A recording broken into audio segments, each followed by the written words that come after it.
জেলায় ঢলের পানি প্রবেশ কমলেও কমেনি দুর্গতদের দুর্ভোগ। আশ্রয় কেন্দ্রে ঠাঁই নিয়েছেন অনেকে। খাবার ও বিশুদ্ধ পানির চরম সংকট। ফসলের জমিগুলো নষ্ট হয়ে গেছে, পাশাপাশি এই মৎস্যজীবী যারা আছে তারাও কিন্তু ধ্বংস হয়ে গেছে আর কি। পানি আজ 30 বছরের মধ্যে আমি এই পানি দেখি না। বাড়ি ঘরে পানি, শুকনো খাবারের খুবই সংকট, এদিকে কোনো ত্রাণই আসতেছে না। ব্যয়বহুল সড়ক বাতি বোঝা হয়ে উঠেছে রাজশাহী মহানগরীতে। প্রায় 42 কোটি টাকা বিদ্যুৎ বিল বকেয়া। বিকল্প খুঁজছে সিটি কর্পোরেশন। সরকার পতনের পর থেকে বন্ধ আরিচা কাজিরহাট রুটের স্পিড বোট সার্ভিস। ঘাট নিয়ন্ত্রণে রাখা নেতারা পলাতক। নৌপথে যাত্রী দুর্ভোগ লাঘবে উদ্যোগ নেই বিআইডব্লিউটিএর।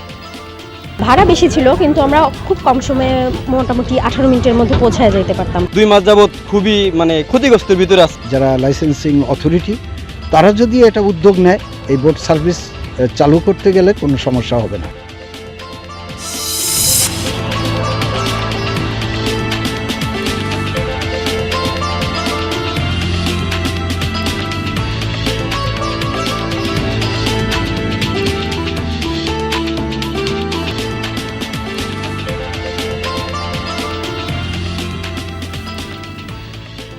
আমন্ত্রণ সংবাদ সারা দেশে আপনাদের সঙ্গে আছি আমি ইশরাত জাহান। এতক্ষণ শিরোনাম দেখছিলেন, এবার বিস্তারিত। নতুন করে বৃষ্টি না হওয়ায় পাহাড়ি ঢলের পানি কমতে শুরু করেছে ময়মনসিংহ, শেরপুর ও নেত্রকোনায়। তবে দুর্ভোগ কমছে না দুর্গতদের। ময়মনসিংহের ধোবাউড়া ও হালুয়াঘাটের 19টি ইউনিয়নের 80টি গ্রাম জলমগ্ন।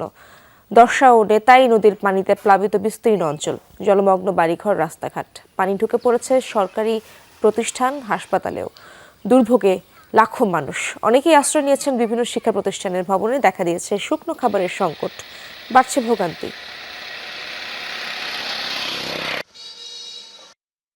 হঠাৎ করে যে পাহাড়ি ঢল আসলো বিগত 2 দিনের মধ্যে আর কি, আসলে আনফর্চুনেটলি এটা আমরা আসলে কখনোই ভাবিও না এইভাবে একটা কিছু হয়ে যাবে।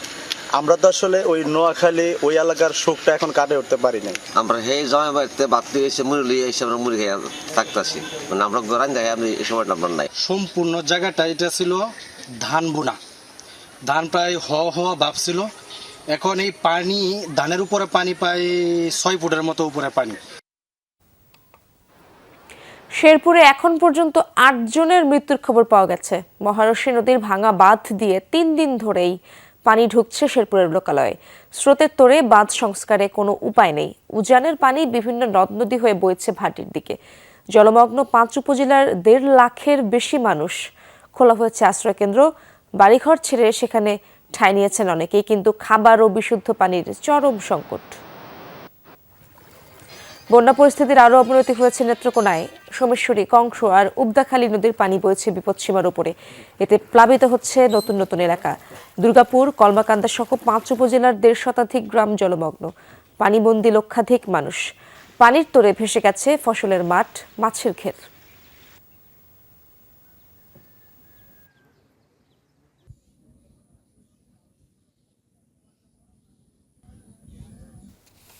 দর্শক, শেরপুরের বন্যা পরিস্থিতির খবর জানবো আমার সহকর্মী আদিল মাহমুদ উজ্জ্বলের কাছ থেকে। উজ্জ্বল, লোকালয় থেকে পানি কতটা নামলো সে বিষয়ে আমাদেরকে জানাবেন এবং সার্বিক পরিস্থিতি আপনি কেমন দেখছেন?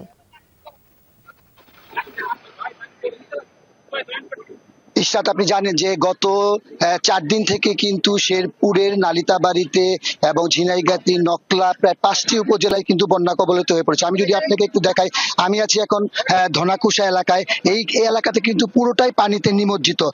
আমরা এখানে আমি যদি আপনাকে বলি যে এই এলাকার দুর্গম অঞ্চলে কিন্তু ত্রাণ বিতরণ করছেন সেনাবাহিনী, অন্যান্য ভলান্টিয়ার, রাজনৈতিক দলগুলো। তবে যে পরিমাণ ত্রাণের প্রয়োজন সেই পরিমাণ ত্রাণ কিন্তু আসলে এখানে পাওয়া যাচ্ছে। তবে আজকে সেনাবাহিনীর পক্ষ থেকে কিন্তু ত্রাণ বিতরণ করা হচ্ছে। আমি যদি আপনাকে একটু দেখাই যে সেনাবাহিনীর পক্ষ থেকে এখানে ত্রাণ বিতরণ চলছে। এবং আরেকটি বিষয় বলি, এখন পর্যন্ত কিন্তু 8 জনের মৃত্যুর ঘটনা ঘটেছে এবং এখানে কিন্তু 7 জনেরই পরিচয় পাওয়া গেছে এবং সেই 7 জন সহ মোট একজন অজ্ঞাতনামা সহ 8 জন এখানে সেনাবাহিনীর পক্ষ থেকে আজকে ত্রাণ বিতরণ করা হচ্ছে। আপনি যদি দেখতে পাচ্ছেন প্রচুর পরিমাণ লোক কিন্তু এখানে লাইনে দাঁড়িয়েছে। হয়েছে ত্রাণ নেওয়ার জন্য। এবং এখানে আজকে যে সেনাবাহিনী সহ এবং অন্যান্য যারা দলগুলো আছে তারা কিন্তু ত্রাণ বিতরণ করছে। কিন্তু এর কথা হলো যে এখানে যে পরিমাণ ত্রাণের প্রয়োজন আসলে সেই পরিমাণ ত্রাণ কিন্তু পাচ্ছে। আমি জেলা প্রশাসকের কথা বলেছিলাম, তিনি আমাকে জানিয়েছেন যে আজকে থেকে তারা পুরোদমে কিন্তু ত্রাণ বিতরণের কার্যক্রম বুঝতে পেরেছি, ত্রাণ বিতরণ চলছে। ধন্যবাদ আপনাকে উজ্জ্বল। বিশ্ববিদ্যালয়ের সিনিয়র অধ্যাপকদের মধ্য থেকে উপাচার্য নিয়োগের দাবিতে বিক্ষোভ করেছে চট্টগ্রাম ভেটেরিনারি ও অ্যানিমাল সায়েন্সেস বিশ্ববিদ্যালয়ের শিক্ষার্থীরা। সপ্তাহখানেক ধরেই ক্যাম্পাসে আন্দোলন করে চলেছে শিক্ষার্থীরা। আজও উপাচার্য নিয়োগের এই এক দফা দাবিতে প্রশাসনিক ভবনে তালা দিয়ে বিক্ষোভ শুরু করে শিক্ষার্থীরা। আন্দোলনকারীদের কমপ্লিট শাটডাউন কর্মসূচিতে অচল হয়ে পড়ে গোটা ক্যাম্পাস। সে সময় অন্য কোনো বিশ্ববিদ্যালয় থেকে উপাচার্য নিয়োগের বিরুদ্ধে নিজেদের কঠোর অবস্থানের কথা জানান দেন শিক্ষার্থীরা। আমরা অবশ্যই চাইবো আমাদের বিশ্ববিদ্যালয় থেকে যারা গ্রেড 1 প্রফেসর আছেন তাদের মধ্য থেকে সিনিয়র শিক্ষক কে একজন যাতে আমাদের বিসি হয় সেটা। আমাদের বিশ্ববিদ্যালয় থেকে যদি উপাচার্য নিয়োগ হয় তিনি আমাদেরকে যথেষ্ট বুঝতে পারবেন, আমাদেরকে উনি পড়িয়েছেন, আমাদের মনের চাহিদা উনি বুঝতে পারবেন। যে আলোর বাহার রাতের নগরীকে আলোচনায় এনেছিল সেই সড়ক বাতিগুলোই যেন ক্রমশ বোঝা হয়ে উঠেছে রাজশাহী সিটি কর্পোরেশনের জন্য। প্রয়োজনের অতিরিক্ত ব্যবহারে বেড়েছে বিদ্যুৎ খরচ। এরই মধ্যে সংস্থাটির কাছে বিল বকেয়া পড়েছে প্রায় 42 কোটি টাকা। তার উপর প্রতি সপ্তাহেই একটি পোলে 3 থেকে 5টি করে বাতি নষ্ট হয়ে যাচ্ছে। এই অবস্থায় সৌন্দর্য ও নিরাপত্তা অক্ষুণ্ণ রেখে কম সংখ্যক বাতি জ্বালানোর পরিকল্পনা নিয়েছে সিটি কর্পোরেশন। কল্পনা মোড় থেকে তালাইমারি সড়কের দূরত্ব প্রায় 2 কিলোমিটার। এই রাস্তার ডিভাইডারে 2022 সালে লাগানো হয় 130টি সড়ক বাতির পোল। প্রতিটি পোলে বাতি রয়েছে 13টি করে। এতে ব্যয় হয়েছে প্রায় 3.5 কোটি টাকা। হিসাব কষে দেখা যায় প্রতি 15 মিটার পরপরই একটি বাতির পোল। রাতের সৌন্দর্য প্রশংসিত হলেও ঊর্ধ্বমুখী সড়ক বাতির এমন ব্যবহার নিয়ে শুরু থেকেই প্রশ্ন উঠেছে। লাইটগুলো লাগাইছে, আমার তো যা মনে হয় যে আপনার রাস্তা আলো থেকে আকাশ আলোকিত করছে লাইটগুলোতে। প্রথম কথা এটা, লাইট তো উপরের দিকে আছে। লাইটের সংখ্যা কমিয়ে আরও কীভাবে এটাকে বৈজ্ঞানিক দৃষ্টিভঙ্গিতে এবং সেটাকে আরও কীভাবে ডেভেলপ করা যায় সেই বিষয়টা আমাদের একটু অ্যানালাইসিস করে নিতে হবে। কিছুদিন পরপর নষ্ট হয়, তারপরে যে ঘোলাটা হয়ে যাচ্ছে। রাজমুকুটের আদলে এমন বাতি রয়েছে নগরীর আরও প্রায় 12 কিলোমিটার সড়কে। এর বাইরে নগরীর প্রতিটি প্রধান সড়কেই ব্যয়বহুল সড়ক বাতি রয়েছে। 17টি মোড় ও চত্বরে রয়েছে 18টি সুউচ্চ হাইমাস পোল ও ফ্লাড লাইট। স্বল্প দূরত্বে সড়ক বাতির পোল স্থাপন বিদ্যুৎ খরচ বাড়িয়েছে সিটি কর্পোরেশনের। আমার কাছে এখন পর্যন্ত যেটা আছে প্রায় 42 কোটি টাকা বকে আছে নেস্কোর কাছে। আমি এটা চাই না, আমি টাকা পরিশোধ করা শুরু করেছি। অপ্রয়োজনীয় বাতি আমি চালাবো না, কিন্তু সৌন্দর্য হানিও ঘটাবো না। সিটি কর্পোরেশন বলছে সৌন্দর্য ও নিরাপত্তা অটুট রেখে সড়ক বাতি নিয়ে বিকল্প পরিকল্পনার দিকে যাচ্ছে তারা। আমরা প্রকৌশল বিভাগকে কথা বলেছি যে আমাকে একটা প্ল্যান দিবে যে ইচ অল্টারনেট বাতি জ্বলবে। একটা খামের মধ্যে ধরেন 13-14টা বাতি, সেটা প্রয়োজন ছিল না, আরও কম দিয়ে করা যেতে পারতো। সবগুলো বাতি একসাথে জ্বালানোর প্রয়োজন নাই। এদিকে নগরবাসীর অভিযোগ, সৌন্দর্যবর্ধক রাজমুকুট বাতিগুলো স্থাপনের পর থেকেই ঘন ঘন নষ্ট হয়ে যাবার ঘটনা ঘটে চলেছে। বর্তমানে প্রতিটি পোলে গড়ে 3 থেকে 5টি করে বাতি জ্বলে না। প্রতিটা পোলেই 1 সপ্তাহের ভিতরে লাইট কেটে যায়, আবার ঠিক করে যায়, আবার লাইট কেটে যায় 4-5টা। কোনো পোলে দেখা যায় যে নিচ থেকে লাইনই নাই, পরে লাইটই জ্বলতেছে না। একটা খুঁটি তো অনেক টাকা ব্যয়বহুল, এবং যে টাকা দিয়ে ব্যয়বহুল দিয়ে লাইটগুলো লাগাইছে, এত লাইট লাগানোর প্রয়োজনও ছিল না।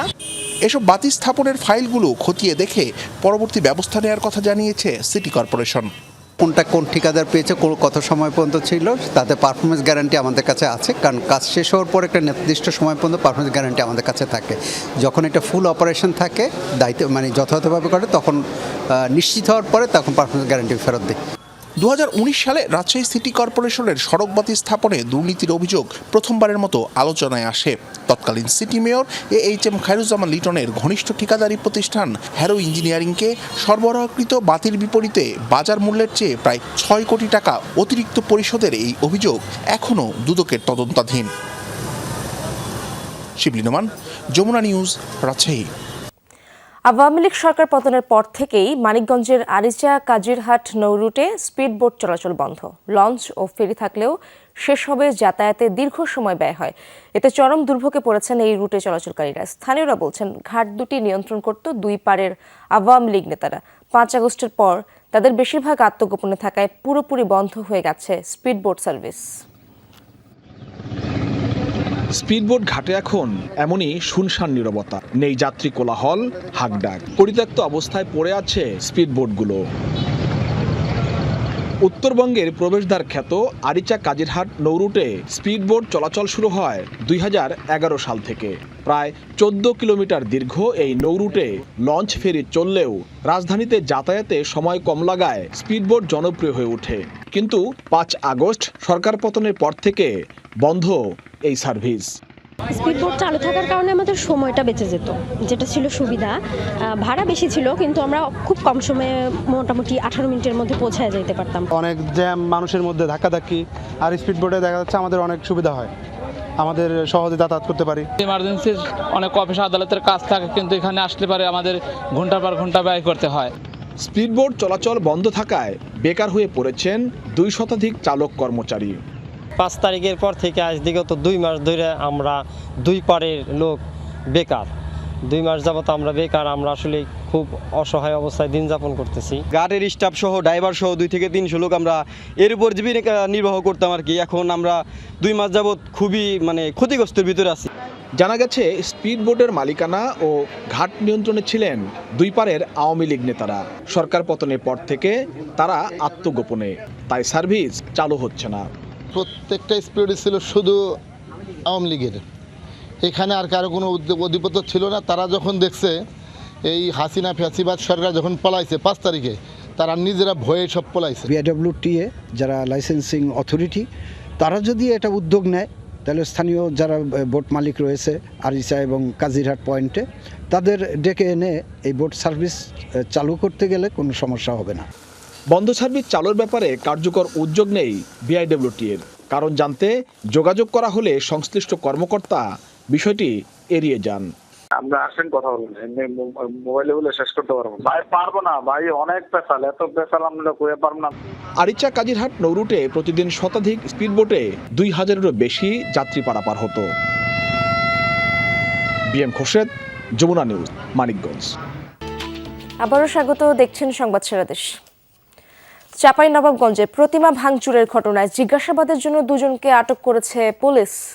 সদর থানা পুলিশ জানায়, মন্দিরের আশপাশের সিসিটিভি ক্যামেরা দেখে তাদের জিজ্ঞাসাবাদ করা হচ্ছে, তবে আটককৃতদের নাম জানায়নি পুলিশ। শনিবার পৌর এলাকার বটতলা হাটের ভবানী দুর্গা ও কালীমাতা মন্দিরে রাতের আধারে ভাঙচুর করে দুষ্কৃতকারীরা। পরে মন্দির কর্তৃপক্ষ বিষয়টি প্রশাসনকে জানায়। খবর শুনে জেলা প্রশাসক, পুলিশ সুপার ও উপজেলা নির্বাহী কর্মকর্তা ঘটনাস্থল পরিদর্শন করেন। চাঁপাইনবাবগঞ্জে অন্তত এবারই প্রথম আমাদের একটা দুর্ঘটনা ঘটলো। তবে আমরা আশা করি যে আমাদেরও কিছু হয়তো বা ভুলভ্রান্তি আছে, যে অরক্ষিতভাবে মন্দিরটা ছিলেন সে জায়গাতে দুর্বৃত্তরা, এটা তো দুর্বৃত্তদের সংখ্যা খুব কম। এখন পর্যন্ত আমরা 2 জনকে আটক করছি, জিজ্ঞাসাবাদ হচ্ছে। এইটার পিছনে আমাদের কয়েকটা বিষয় আছে, যে এদের সাথে আয়োজকদের সাথে অন্যদের সাথে সম্পর্ক খারাপ আছে কিনা, বা তৃতীয় পক্ষ বা অন্য কোনো দল কিছু করলো কিনা, সবকিছু মিলাই আমরা কাজ করছি।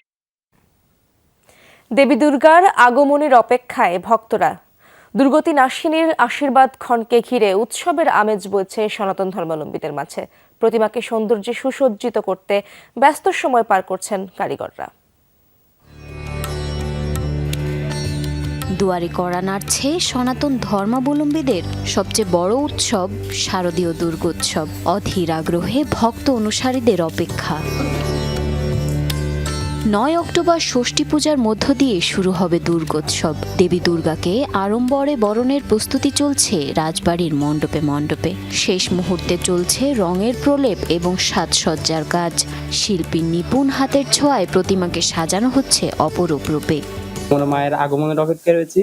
এবার দেবী আসছেন দোলনা বা পালকিতে এবং তার গমন হচ্ছে গোটকে। আমাদের মন্দিরে রঙের কাজ শেষ হয়েছে, আলোকসজ্জার কাজ চলছে, ডেকোরেশনের কাজ চলছে। দেবীর কাছে আমাদের চাওয়া, আমাদের পৃথিবীতে শান্তি বিরাজ করুক, আমাদের দেশে শান্তি বিরাজ হোক। জেলার 5 উপজেলার প্রায় 450 মণ্ডপে দুর্গাপূজার আয়োজন করা হয়েছে।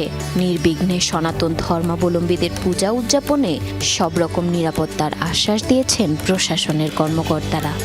এবারে আমরা সর্বোচ্চ নিরাপদ এবং নির্বিঘ্নে এই শারদীয় দুর্গাপূজা সুষ্ঠুভাবে সম্পন্ন করতে পারবো আশা করছি। মুন্সিগঞ্জের সিরাজদিখানে 116টি মণ্ডপেও সাজ সাজ রব। শেষ মুহূর্তের প্রস্তুতিতে ব্যস্ত কারিগররা। আশীর্বাদের ডালা নিয়ে হাজির হবেন দেবী দুর্গা। শান্তি ছড়িয়ে পড়বে বিশ্বজুড়ে, এমনটাই প্রত্যাশা ভক্তদের। আজকে আমার শেষ পর্যায়ে 2টা রং বাকি আছে, এটা শেষ পর্যায়ে রঙানি চলতেছে আর কি। মা পালকিতে যেমন আসতেছে, গজে যেমন যাবে, সকল মহামারী যত কিছু খারাপ কিছু আছে সব কিছু যেন মা সাথে করে নিয়ে যায়, আর মা যেন সাথে করে শান্তি নিয়ে আসে। সব মণ্ডপে মণ্ডপে নিরাপত্তা দিচ্ছে পুলিশ প্রশাসন। যে কোনো অপ্রীতিকর ঘটনা এড়াতে প্রস্তুত তারা। প্রতিমা বিসর্জনের আগ পর্যন্ত সর্বক্ষণ 24 ঘন্টায় এই সিরাজদিখান থানা পুলিশ আছে মাঠে এবং থাকবে, এবং শেষ হওয়া পর্যন্ত থাকবে। ধর্মীয় পঞ্জিকা অনুযায়ী এবার দেবী দুর্গা আসবেন দোলায় চড়ে, আর কৈলাসে ফিরবেন ঘোটকে। জারিন অর্নি, যমুনা নিউজ। দর্শক, এই ছিল সংবাদ সারা দেশের এখনকার আয়োজনে। এতক্ষণ সাথে থাকার জন্য ধন্যবাদ সবাইকে।